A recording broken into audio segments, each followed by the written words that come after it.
दादू report server जलाल सोलंकी मूजिब दादू में सिंधी ॿोली जी सदा हयात अवामी शाइर उस्ताद बुखारी जी 62वीं सालगिरह तकरीब दादू प्रेस क्लब पारां मल्हाई वई।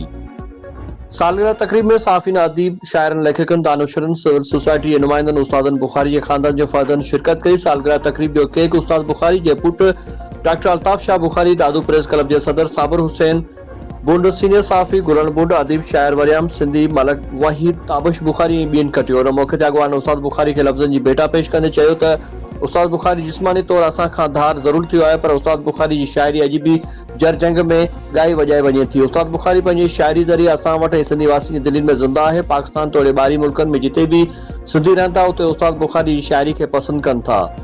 उस्ताद विछड़ियो न आहे, अॼु बि सिंध ऐं सिंधी जे साह में समायल आहे। न वधीक चयो त शाइरी शाइर ॿोली जी ख़िदमत कंदो आहे। उस्ताद बुखारी जी शाइरी हर माण्हू जे ॾुख दर्द जो शाइरी जो ज़रियो आवाज़ बणियो आहे।